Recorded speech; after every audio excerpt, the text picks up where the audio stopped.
Good morning, everyone. Martha, you're up. Great. Come on down. Thank you.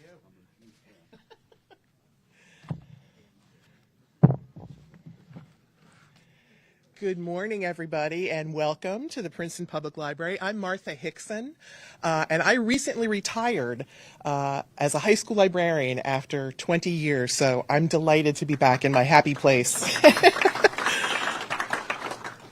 Thank you, Governor Murphy, and distinguished guests, all of you, for the opportunity to join you in celebrating the New Jersey Freedom to Read Act.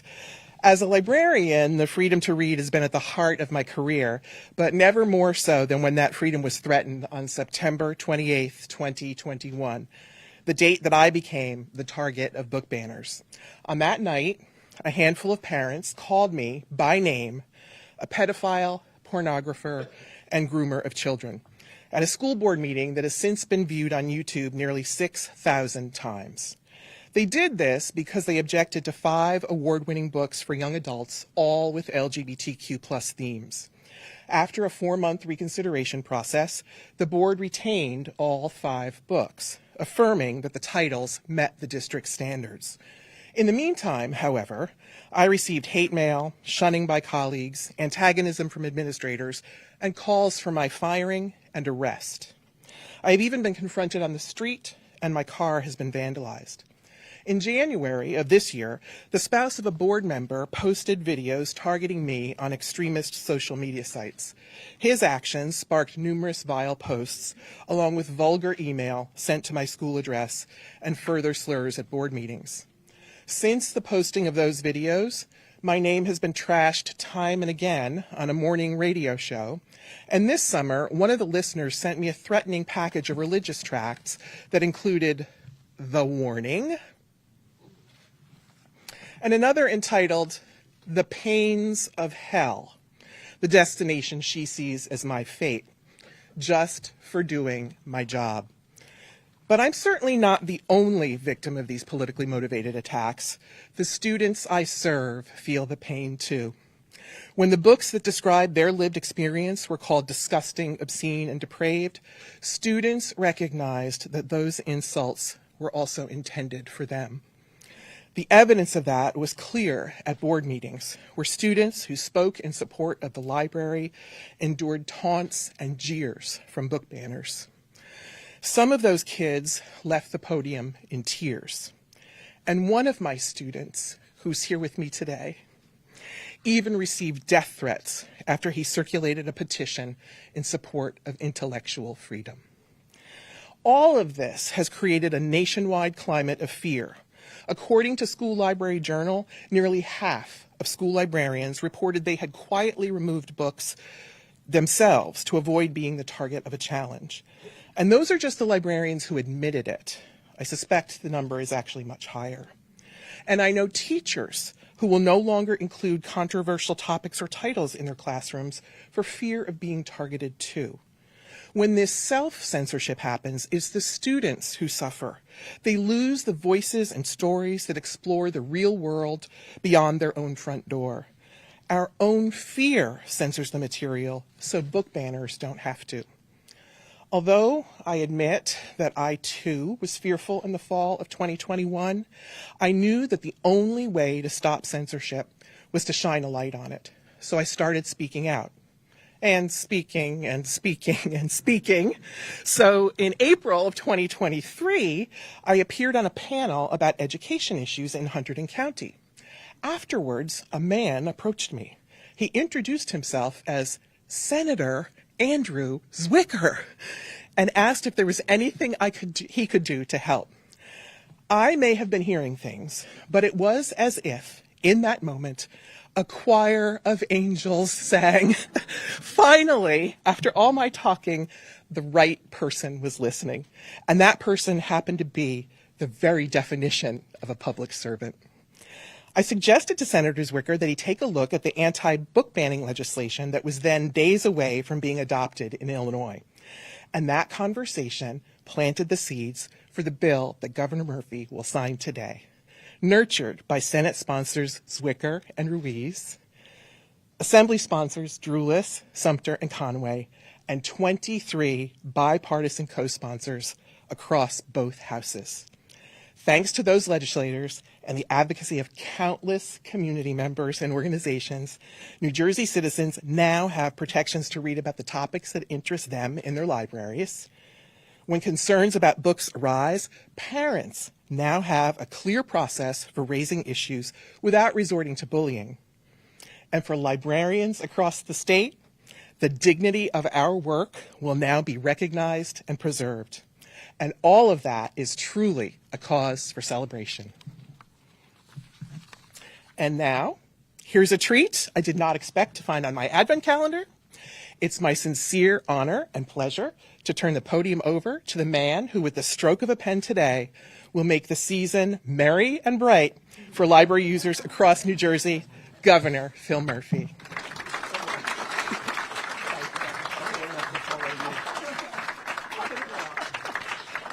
I just said to Martha, why do I have to follow you?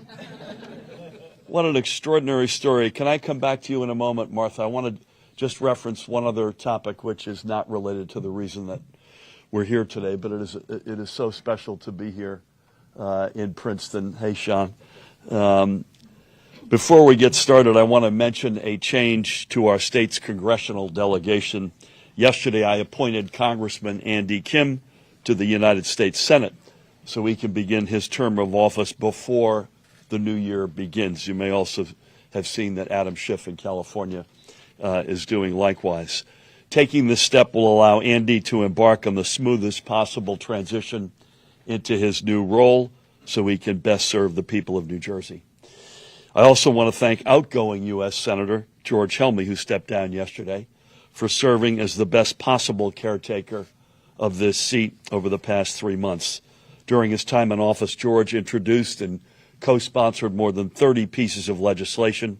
He has been a courageous proponent for addressing the humanitarian crisis in the Middle East. He's advocated for protecting the mental well-being of our nation's youth, and he has set a very high bar for all who follow. So we're deeply thankful for George's service and for his commitment to work closely with Andy to ensure a seamless transition on behalf of the people of New Jersey.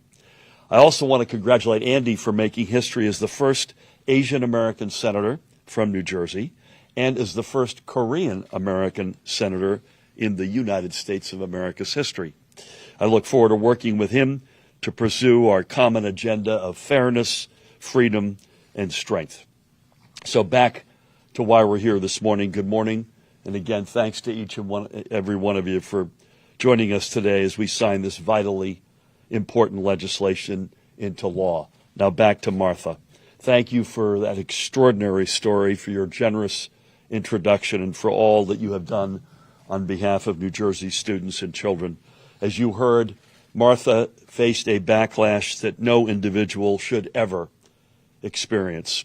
But through it all, she remained an unwavering champion for education, for libraries, and for the free exchange of ideas. And even though she is now retired, I am proud to say this legislation will continue her work on behalf of New Jersey's children. I know that the officials joining us today share her dedication to preserving the free exchange of knowledge and ideas. And I would like to, in particular, thank some of the sponsors with us today. Never heard his name in the same sentence as the word angel, but I do love him. Hometown Senator Andrew Zwicker, Assemblywoman Michelle Drulis, each of them from the Rockin' 16th, Majority Leader Senator Teresa Ruiz. Also very happy to have County Executive Dan Benson in the House.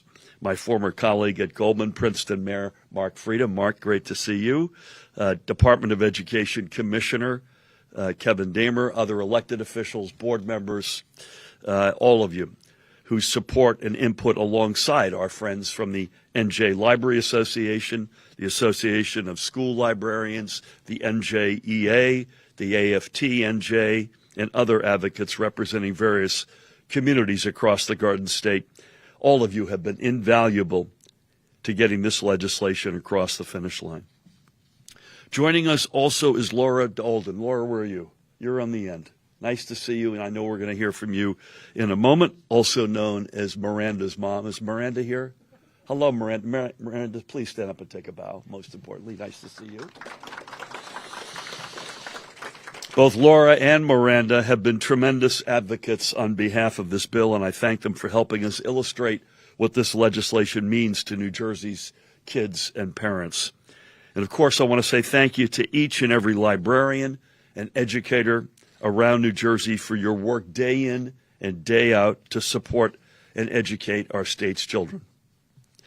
So you'll notice that we are gathered today in a very special location, the Princeton Public Library's Children's Section, a space where countless dreams and passions have been sparked. And this bill that I'll be signing into law in a few moments, the Freedom to Read Act, will ensure generations of New Jersey's children can continue to discover the wonders that await them in the books all around us. This law will also protect the rights of young New Jerseyans to access developmentally appropriate books, including diverse and inclusive materials that will help them learn and grow. And it will ensure that those materials remain accessible in our schools and in our public libraries. Books, as we all know, are the keys to fostering a culture of learning that extends far beyond the classroom. They encourage the curiosity of young readers. And when our kids feel inspired to learn, they will also be inspired to work hard and to dream big. Keeping books on the shelves of our libraries is also crucial to ensuring that every child in New Jersey, no matter their zip code or economic status, can access a whole new world of intellectual discovery free of charge. Here in New Jersey, we have long prided ourselves on our dedication to giving every student a fair shot to learn and to grow. And that is exactly why we've made painstaking efforts to create the best public education system in the entire United States. And it is why we are signing this legislation into law today.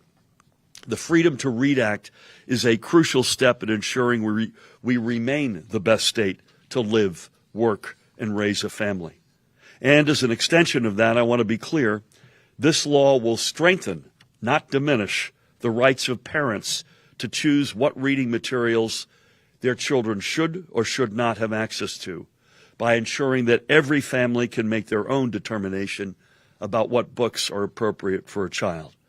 That is why this legislation mandates that books cannot be removed from our libraries solely based on the origin, background, or views contained within the text, or because an individual finds it offensive. And at the same time, it also empowers local communities to engage in a transparent and thoughtful discussion on the books that should or should not remain in our libraries. Our goal is to encourage parents to be active partners in every step of their child's education and intellectual development. And reading books with your kids or visiting the library together gives families the opportunity to learn together and to watch their kids learn, which I can tell you firsthand is one of the best parts of being a parent. And as always, we encourage every parent to speak up and engage in a good faith conversation if they have any concerns about the materials our state's children can access. But this should always be open, honest, and a civil conversation. We heard Martha share her story just a few minutes ago. We heard both what inspired her to become a librarian, her passion for learning and unlocking the same passion in our kids, but we also heard about the threats she received, the hate mail, and the calls for her firing. Absolutely none of that is acceptable, and it has no place in our libraries or classrooms. That is why this bill includes protections for librarians like Martha Hickson, who have dedicated their lives to fostering a culture of learning, but who in recent years have been the target of unconscionable political attacks. Let us remember that at the end of the day, we all want what is best for our kids. And I believe, just as Justice Ruth Bader Ginsburg did, that we, quote, can disagree without being disagreeable. Every family has their own set of values and expectations for their child's education, and we need to respect the right of every parent to make their own decisions about their child's development. By the same token, our children deserve the opportunity to see their own stories reflected on the shelves of our libraries. Our children deserve the chance to see different examples of love, faith, and cultural expression in the books they read. And more than anything, our children deserve every opportunity to cultivate their intellectual curiosity and discover what they are passionate about. This legislation will help every family get what they need out of our libraries, and it will help us be kinder and more civil in doing so. So thank you all so much for being here today. And by the way, please check out a book before you leave, if I get that off my chest. With that, I now want to turn the podium over to really one of the great champions of this piece of legislation and of so many others. Please help me welcome Senator Andrew Zwicker.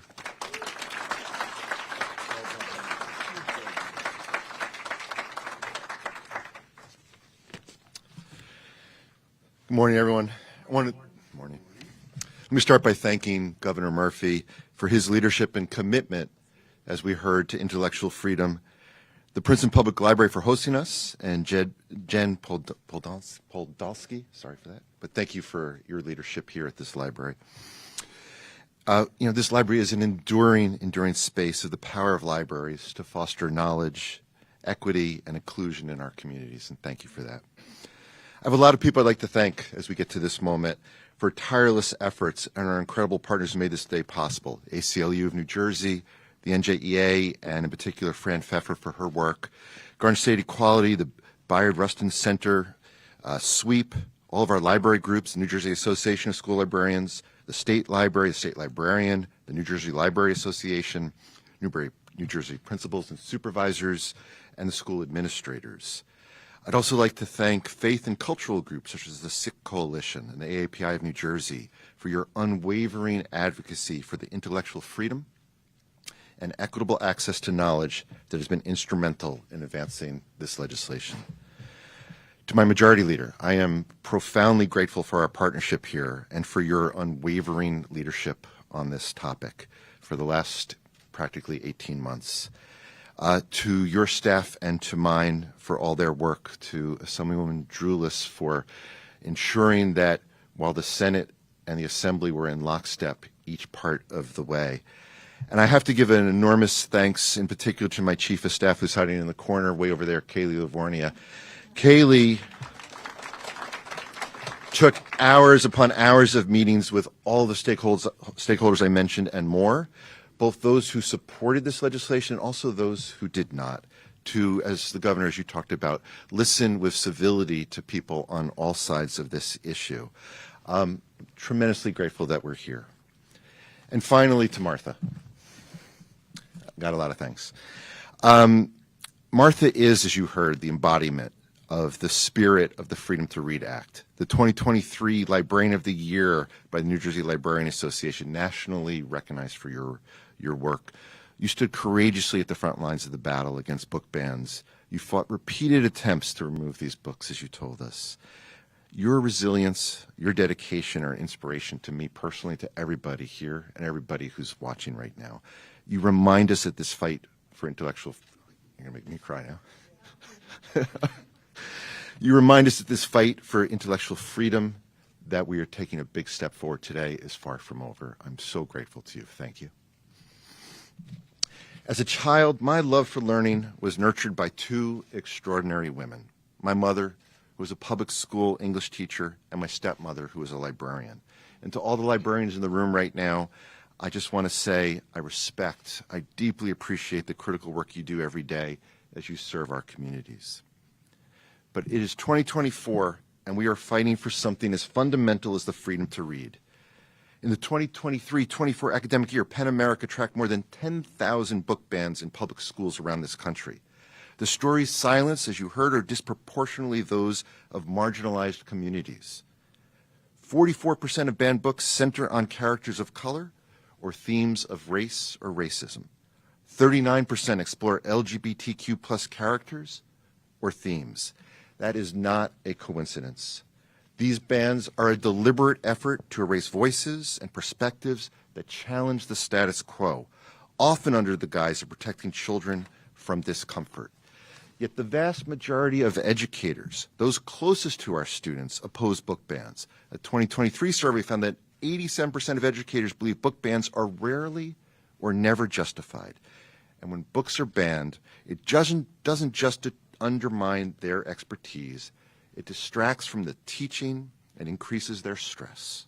And Martha explained that to us as well as anyone possibly could.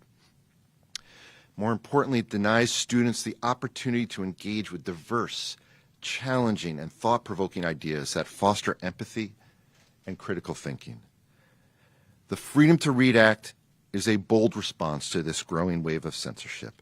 It establishes clear, transparent processes for reviewing library materials, ensuring that parents, students, and librarians all have a voice.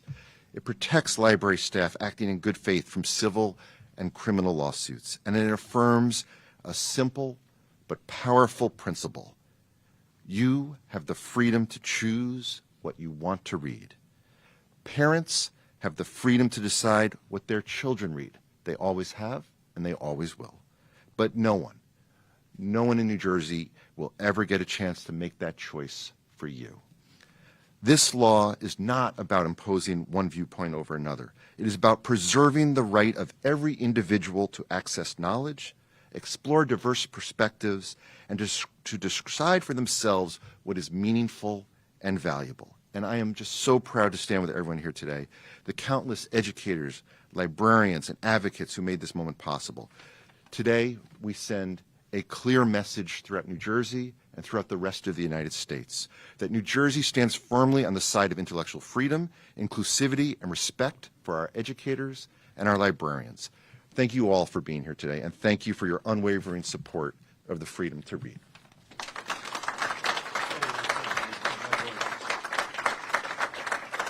So well said, Andrew, and thank you again for your leadership. We would not be here today without you. Please help me welcome another outstanding leader in the Senate. She is associated with so many good things we've done together over the past many years. Please help me welcome the Majority Leader, Senator Teresa Ruiz. Good morning, everyone. So Andrew Zwicker profoundly thanked me. I only came here to profoundly thank you, and I'll tell you why. So great minds always think alike.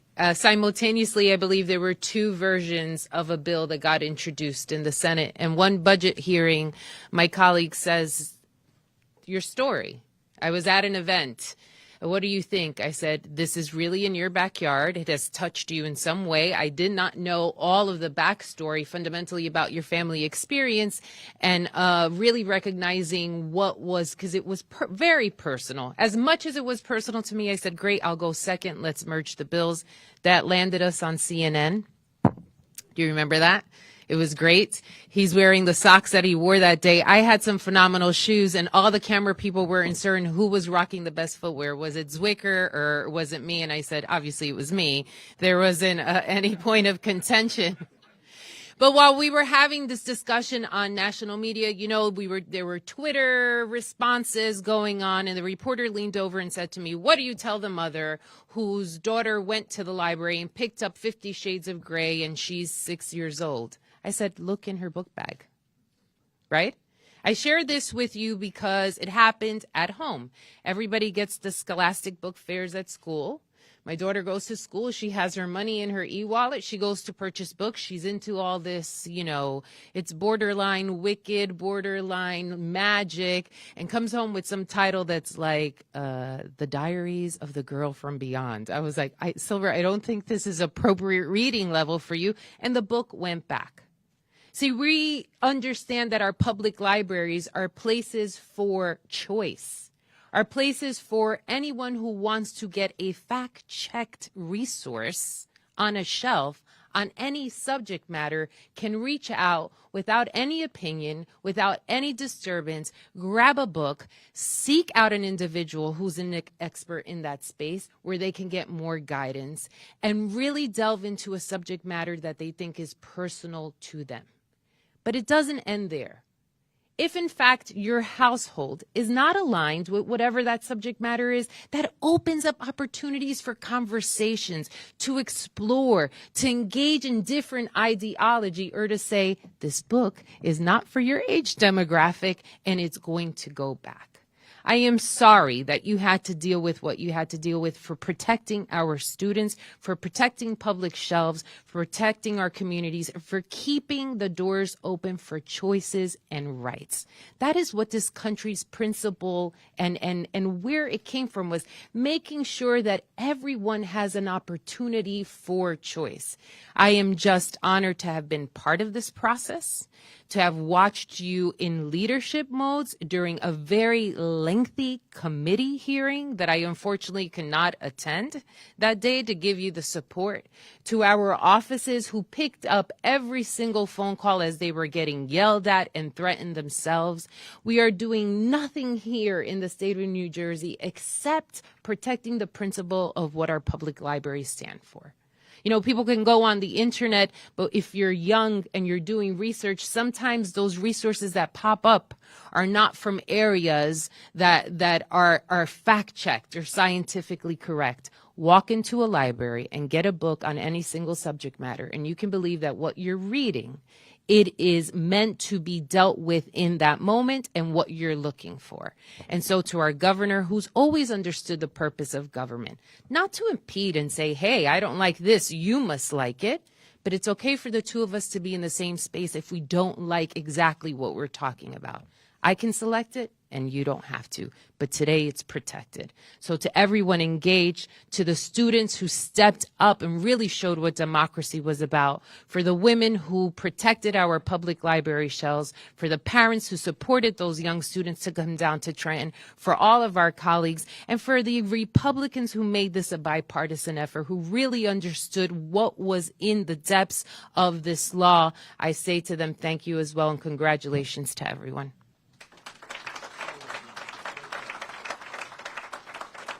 So well said, and I love the fact that there are folks on both sides of the aisle who stood up for this, which makes it even more powerful. Thank you, Teresa, for those great words. You need two chambers to pass a bill, and there's no better representative on the Assembly side of someone who cared passionately about this. Please help me again welcome another member of the 16th Legislative District, Assemblywoman Michelle Drillis. Again, sorry about your loss, too. I just would like to start off by thanking the governor for signing this bill. My remarks are going to be quick because I'm very excited to see this become law. But I couldn't, I'd be remiss if I didn't thank Senator Andrew Zwicker for inviting me to work with you on this important legislation. You've always been a leader, and I'm thrilled that we were able to work together and get this done. Thank you to Senator Ruiz, to Martha Hickson, and to all the advocates, which the senator mentioned in his speech, so I won't repeat them, for all the work that you did. I also want to thank Speaker Coughlin for posting this bill in the Assembly, and to mention my Assembly co-prime sponsors, Assemblywoman Sumter and Congressman-elect Conway, for the work that they did to get this bill across the line. I also want to thank the Princeton mayor, Mark Frieda, and the Princeton Library for having us here today to sign this important legislation. As a parent, I cannot be more thrilled with this legislation and to get it passed. I've spent with my own family so much time in the library, and it is such a magical place, and it should remain a magical place where children's ideas and their imagination can grow. You look around and you see all these amazing books. It's also an important part of teaching our kids critical thinking, which is more important now than ever. So, Governor, thank you so much for signing this legislation. I thank you all for being here with us today, and I can't wait to see this become law. Thank you. Well done. Last but not least, we mentioned parents a lot today, and parents always, as Andrew said, always have and always will have a say in education and what gets read, and they're incredibly important seats at the table. And we have one with us today. We have many with us today, including yours truly, but one is going to speak. Again, Miranda's mom. Please help me welcome Laura Delden.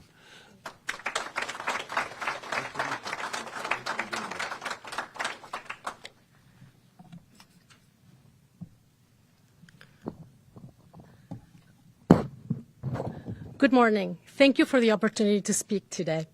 I am Laura Diolden, and I'm here not only as a citizen who values education, but as a parent who believes in the power of books.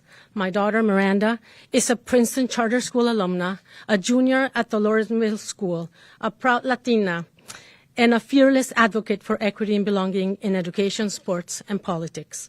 Her belief in the power of inclusive stories led her to write and direct a documentary advocating for the Freedom to Read Act, raising awareness about it across the state, and testifying before the Senate Education Committee earlier this year. Miranda, alongside her high school friends, interviewed supporters and opponents of book bans across New Jersey, recording close to 10 hours of powerful footage. Their work documented both the efforts to ban books and the fight to protect them. Their research uncovered that many arguments against banning books about BIPOC and LGBTQ plus communities are rooted on fear, often leading to prejudice, homophobia, transphobia, racism, and xenophobia. Their research also exposed organized efforts by conservative groups to resist diversity, equity, and inclusion initiatives in public schools and public libraries, frequently using the language of resistance to promote hostility and intolerance towards DEI values. As someone who closely followed their work, I can say that the most challenging aspect for the kids in producing this documentary was the emotional toll of engaging with individuals who sought to silence underrepresented voices. The most rewarding and inspiring part for the kids was meeting courageous librarians and educators like Martha Hickson, Miss Jenny Pooh, Miss Auletta, Miss Sunday, Miss Powell, remarkable individuals who have shown unwavering bravery defending the right to read inclusively, even while facing harassment and intimidation from book banners. As a parent, I believe the best way to protect our children is by equipping them with the tools to think critically, empathize with others, engage civically, and understand the diverse world we live in. Books are not threats. They are tools to help our children navigate life with perspective, courage, and compassion. The Freedom to Read Act is vital because it ensures that every child has access to stories that reflect the full spectrum of human experiences. These stories, carefully selected by professional librarians and often award-winning, allow children to see themselves in the pages of a book and connect with perspectives that are different from their own. For students from underrepresented backgrounds, inclusive literature can be life-changing because it sends a clear and powerful message. You belong, your story matters. Book removal claims that unfairly target specific groups send the opposite message, that some voices are not worth hearing and that some stories should be erased. This kind of censorship does not protect children. It harms them. It isolates them and hurts their ability to grow into thoughtful, empathetic adults who can contribute meaningfully to their communities. I'm incredibly proud of young leaders who are standing up courageously to protect inclusive stories and our right to access inclusive literature. Their advocacy reminds us that this isn't just about education. It's also about safeguarding democracy. My daughter often says inclusive stories are about being represented with dignity and respect. And I agree. Allowing censorship to take root erodes the very foundation of free thought and representation that strengthens our democracy and our pluralistic society. So I urge everyone here to support the Freedom to Read Act. As parents, we all want the best for our kids. Let's give them the tools and opportunity to learn, to question, and to grow through the power of inclusive literature. As a parent, I want to express my heartfelt gratitude to Martha Hickson, to Jenny Pooh, to Jen Podolsky, and all the librarians across this nation who are fighting this battle with courage and integrity. I'm also deeply thankful to elected leaders like Senator Zwicker, Senator Ruiz, Councilwoman Drulis, and Governor Murphy for championing these ideals, taking a stand against bigotry, and using their leadership to ensure that students and readers across New Jersey have access to inclusive literature. Thank you.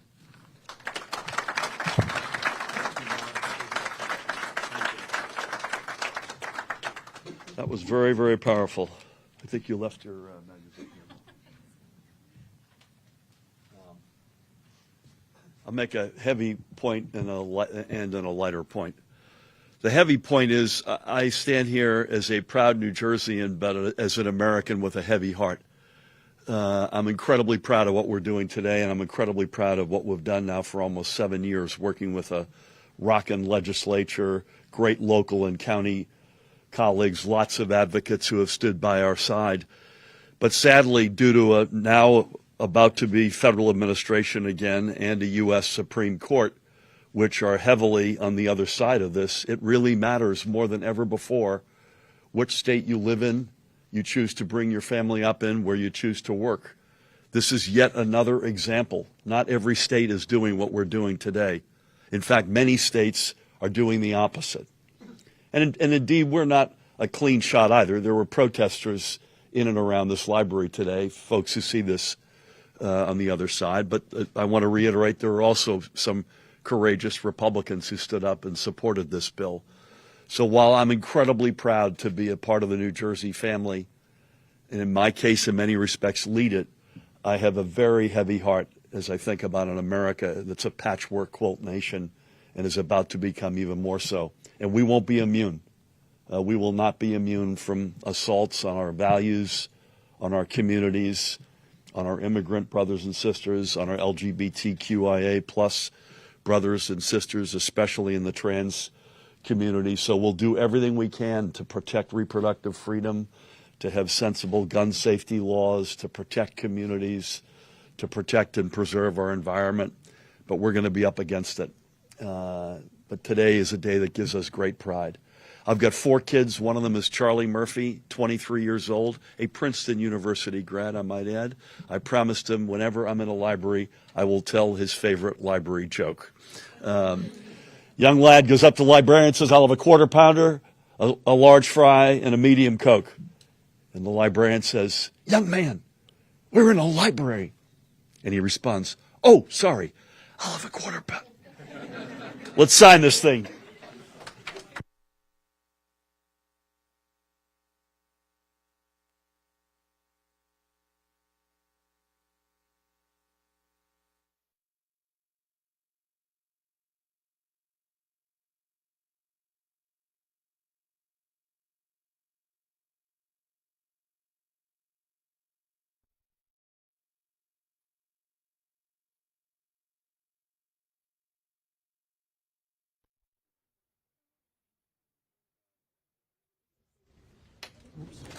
This will be the money shot, even though I can't see a thing.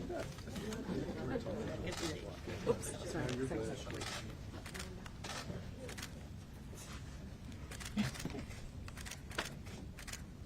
Everybody good? Okay.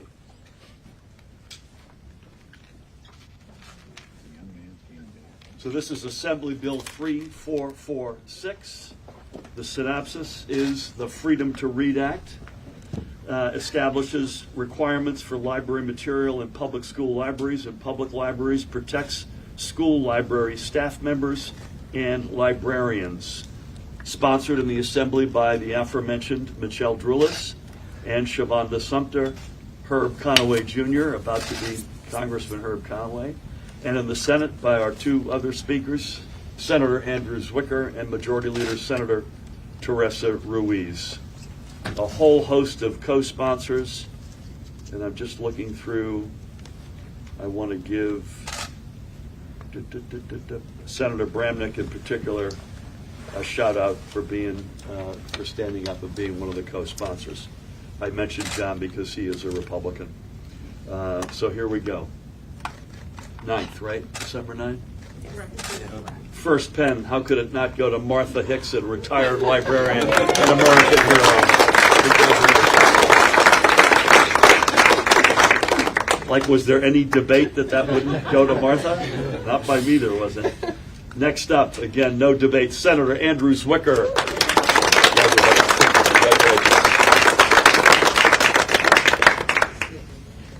We just heard from her, Laura DeOlden. Laura, where are you? Congratulations.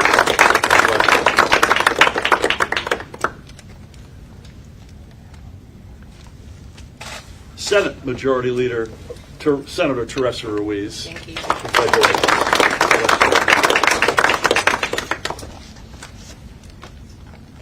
Assemblywoman Michelle Drulis. Michelle, where are you?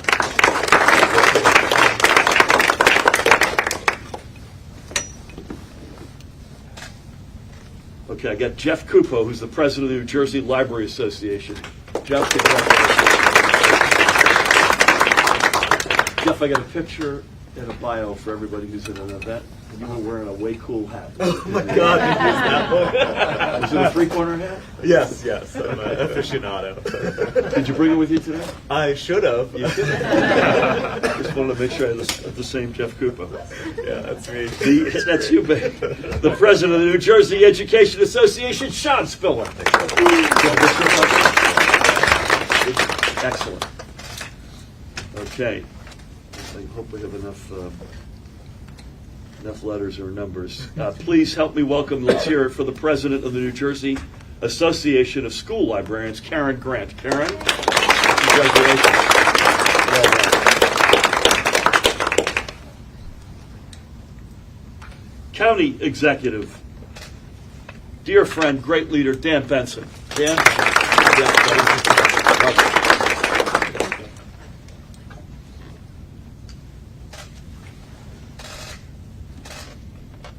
Jennifer Nelson, State Librarian, New Jersey State Library. Jennifer Warrior. Congratulations. Well done.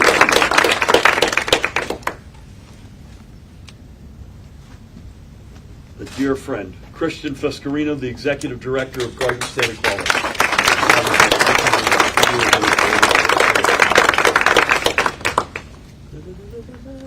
We're almost there. Should be another hour or so. Louise Walpin, the Director of Advocacy and Organizing at Sweet NJ. Louise, where are you? Congratulations.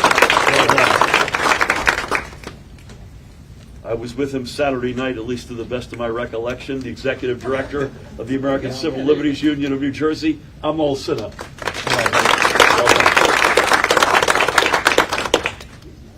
I got Jennifer Higgins, President of the American Federation of Teachers, New Jersey. Is Jen here or not? Jen, congratulations. Got a couple more here. Is this the end of the line? No, I have You got some more? Yeah. That's all right. You sell these out in the street, or what do you do? I want to give one to Miranda of DeOlden, who's to my left. Congratulations. And I'll give him one last one. I mentioned he and I used to work together on Wall Street. Please don't hold that against us. The mayor of Princeton, Mark Burgess.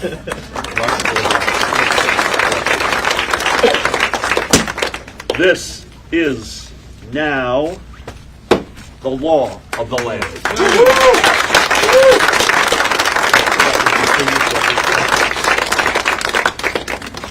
Another money shot here.